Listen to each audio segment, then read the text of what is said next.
사랑하는 성도 여러분, 유다는 친구 아들람 사람의 손에 부탁해 염소 새끼를 보내고 그 여인의 손에서 담보물을 되찾으려 했습니다. 자신의 도장과 끈, 지팡이를 되찾기 위해 친구를 에나임에 보냈으나 여인을 못 찾게 된 것이지요. 심지어 그곳 사람들에게 에나임에 있던 창녀가 어디 있느냐고 물었으나 여기는 창녀가 없느니라는 답을 듣게 됩니다. 이것은 유다에게 있어서 정말로 당혹할 만한 일이었겠지요. 죄의 흔적을 지우기 위해 이렇게 행동했지만 모든 상황이 자신의 생각과는 다르게 흘러가고 있었습니다. 이처럼 죄의 흔적은 이 같은 방법으로 지우는 것이 아닙니다. 그렇기 때문에 항상 거룩함을 지키기 위해 힘쓰는 주님 제자가 되어야 합니다. 무엇인가 무마하려고, 무엇인가 자신의 죄를 감추려고 하는 방법은 좋은 방법이 아니라 하나님이 원하시는 방법이 아니라는 것을 먼저 잊지 말아야겠습니다. 유다의 친구가 돌아와서 유다와 관계한 사람을 찾지 못하였음을 전했고 그곳 사람도 거기에 창녀가 없다고 전했습니다.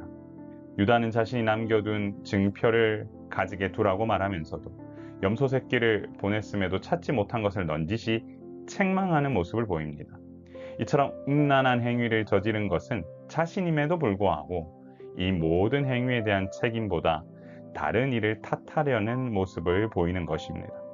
그렇기 때문에 항상 사람은 죄를 범하는 것에 대한 두려움보다 죄 범한 모습 이후 사람들에게 비난받는 것을 두려워합니다. 그러나 아무리 숨기려 해도 하나님은 알고 계시지요. 그렇기 때문에 죄의 근본적인 문제보다 사회적 시선에 더 민감한 모습은 결코 하나님께서 바라시는 모습이 아니라는 사실을 알아야 합니다. 시간이 흘러 석 달이 흘렀습니다. 그런데 어떤 사람이 유다에게 와서 다말의 임신 소식을 전했습니다. 그 순간 유다는 경노하며 다말을 끌어내어 불사를 하고 말합니다. 자신의 죄는 이미 석 달이 지난 후 잊어버린 거지요. 그러나 다말은 자신을 끊어내는 사람들 앞에서 과거 유다가 자신에게 맡겨둔 담보물을 보입니다. 그것은 바로 유다의 도장, 끈, 지팡이로 이로 인해 상황은 급변하게 됩니다. 유다는 모든 진실을 깨닫고 그는 나보다 옳도다라고 고백하며 자신의 죄를 인정하기 시작합니다. 결국 셀라를 다말에게 주지 않아서 일어난 일임을 인정하게 된 것이지요.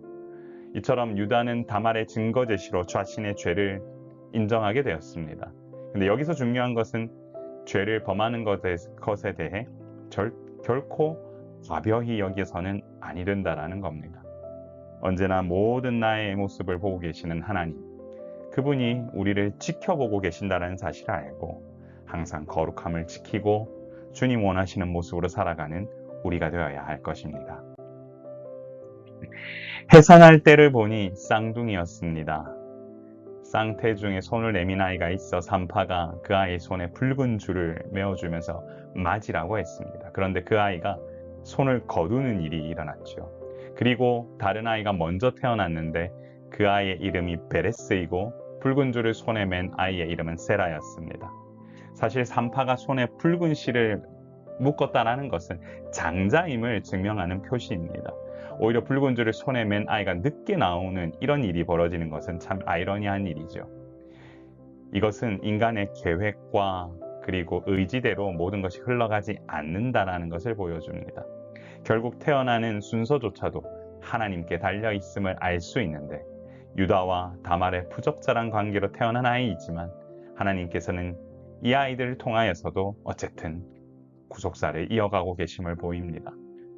여러분, 창세기를 보다 보면 도대체 어떻게 이런 일이 일어나는가라는 생각들이 드는 사건들이 너무 많죠. 이해를 하려고 하면은 할수록 미궁에 빠지기도 합니다만 여기서 중요한 포인트는요. 그 당시에 죄 많았던 인간의 모습 그리고 지금 우리의 모습도 여러분 우리가 엄청 의로운 것 같아 보이지만 그렇지 않다라는 겁니다. 그럼에도 불구하고 하나님께서 이 역사를 인도하고 계신다라는 사실을 인정하셔야 되고 우리는 그 은혜로 살아가는 자임을 여러분 잊지 않으셔야 하겠습니다. 어리석은 인간의 모습 속에서도 하나님은 역사를 이어가신다. 인간의 어리석음과 죄악으로 얼룩져 있는 장이 창세기 38장입니다.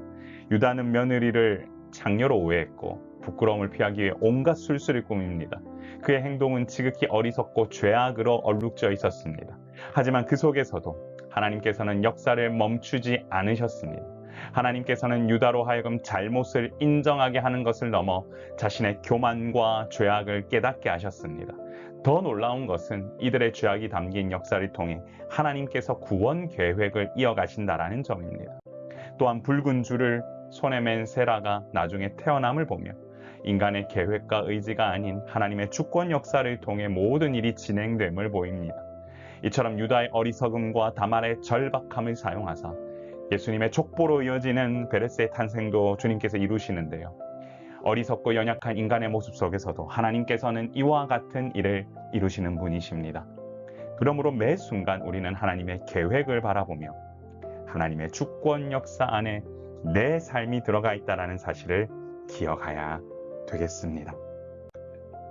사랑하는 성도 여러분, 우리 함께 이렇게 기도합시다. 주여, 내 모든 삶이 하나님의 주권 역사 속에 있음을 인정하게 하시고 하나님을 경외함으로 나아가는 인생이 되게 하옵소서. 사랑하는 성도 여러분, 사랑의 샘물교회가 시작되고 사실 첫 주에 많은 인원이 오셔서 함께 예배 드려주셨고 또한 둘째 주에는 그거에 비해는 훨씬 좀 적은 인원이 함께 예배를 드렸습니다. 그럼에도 불구하고 제 마음속에 기쁨이 넘치는 이유는 하나님께서 이와 같은 일을 우리를 통하여 계획하고 계신다라는 사실입니다.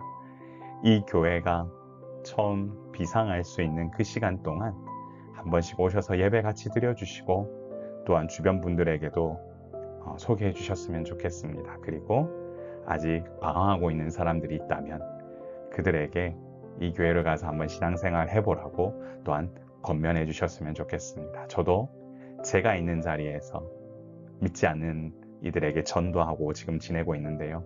사랑하는 성도 여러분, 복음 증거 이보다 즐거운 일은 없습니다. 하나님의 주권 역사 속에서 우리가 함께 나아가는 귀한 시간 되길 소망합니다. 제가 기도합니다. 존귀하신 하나님, 하나님의 주권 역사는 이 시간에도 흘러감을 기억합니다. 우리 모든 성도들의 개인과 가정 가운데 하나님 놀라운 역사가 이어질 수 있도록 이들을 굽어 살펴주시고 이들을 정금과 같이 단련시키신 후에 주님 원하시는 일을 감당할 수 있도록 주님 성장시켜 주옵소서. 오늘 이 시간도 주께서 부으시는 은혜가 우리 가운데 넘쳐나게 소망하오며 우리의 생명 되신 예수님 이름으로 간절히 기도드리옵나이다. 아멘.